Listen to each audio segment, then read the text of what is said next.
छत्तीसगढ़ में धान खरीदी केंद्रों में लगातार धान की आवक बढ़ रही है। सभी धान खरीदी केंद्रों में किसानों से धान खरीदने के लिए सभी इंतजाम रखे गए हैं।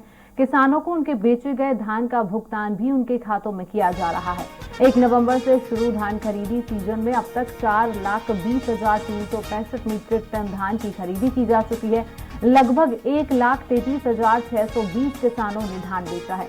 धान के एवज में किसानों को बैंक लिंकिंग व्यवस्था के तहत 854.98 करोड़ रुपए का भुगतान जारी कर दिया गया है।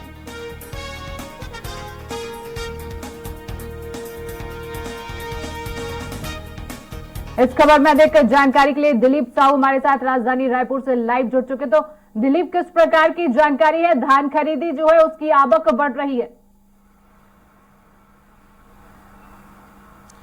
जी शिवांगी, बता दें कि समर्थन मूल्य पर धान खरीदी की शुरुआत 1 नवंबर से हुई थी प्रदेश में, और इसी कड़ी में अब तक करीब 4,20,000 से अधिक मीट्रिक टन धान की खरीदी हो चुकी है।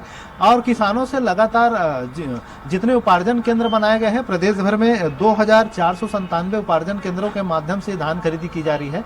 और क्योंकि 1 नवंबर से इसकी शुरुआत हुई है तो किसानों को भी काफी राहत है, और धीरे धीरे जिन किसानों की धान की जो कटाई हो चुकी है, मिंजाई हो चुकी है, वो सीधे सहकारी समितियों में जहां पर धान खरीदी की जा रही है वहां पर पहुंच रहे हैं और वहां से फिर अपनी धान बेच रहे हैं। तो अब तक जो किसान प्रदेश भर में 1,33,000 से अधिक किसानों ने अपनी धान बेचे हैं, और उन्हें लगातार उनके खातों पर जो धान बेच रहे हैं उनके एवज में उनके खातों पर पैसे भी डाला जा रहा है। इसी कड़ी में जो जानकारी मिली उसमें अब तक करीब 855 करोड़ रुपए के भुगतान किसानों के खाते में की जा चुकी है।